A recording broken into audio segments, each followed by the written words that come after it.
I flew from Birmingham International Airport into Punta Cana, and then from Punta Cana I went from the airport up to Barbados, a place on the coast, beautiful place on the coast, just miles and miles of beach, just like stunning.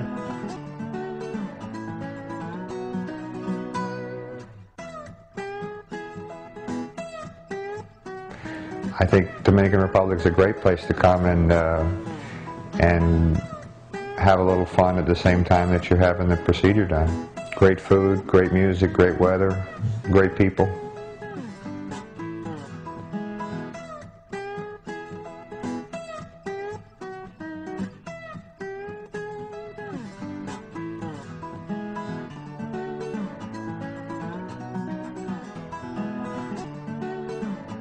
And the fact that when I looked in the UK at the prices, there was so much more and the density was so much less. And the density over here is so much more compared to the UK. I didn't actively look to have this procedure done in the United States because I know it costs more.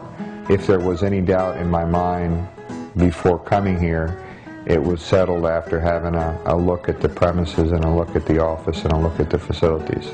All it takes is a look and you'll be reassured there's nothing to fear. But in England, if you had the same procedure done, it would cost you, for the density, it would cost you around £12,000, if not more.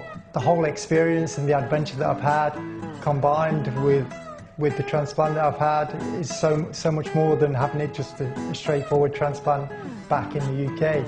Well, I had a friend who had work done here, and I saw the result before and after, and I was amazed, and I wasn't sure if it would work for me, but I tried it, and I can tell you firsthand, 14 months later, that the results have been better than I could have expected. It's one of those things you kind of think, well, shall I get it done or shall I not? I guess it's all about confidence and confidence in yourself.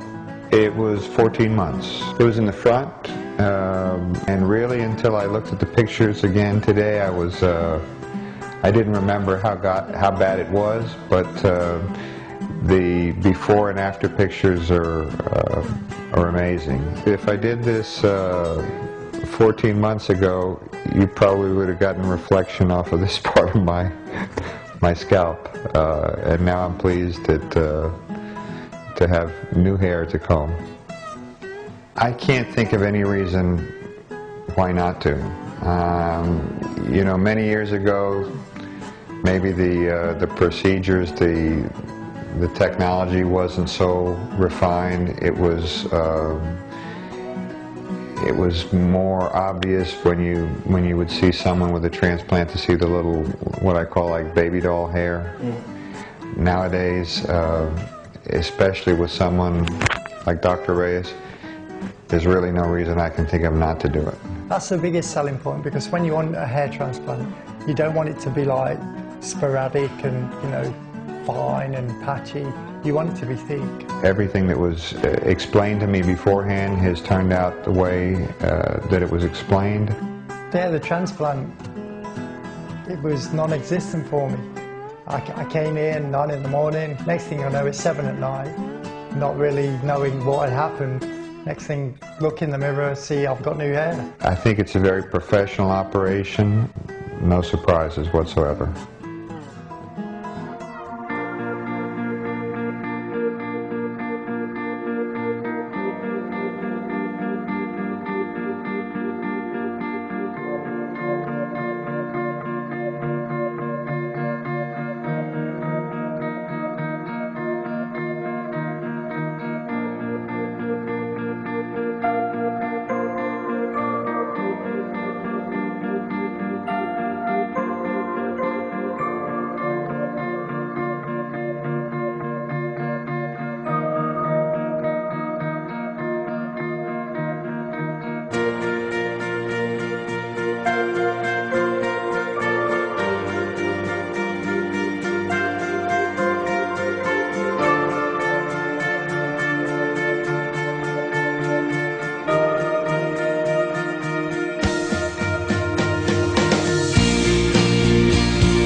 treatment and realising you're thinking about, shall I bother?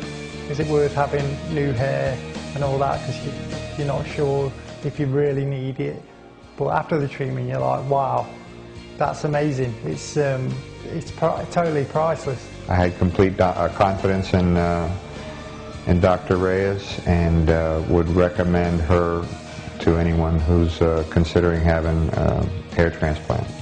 Basically, I put my trust in Dr. Reyes, and she didn't let me down. Very important.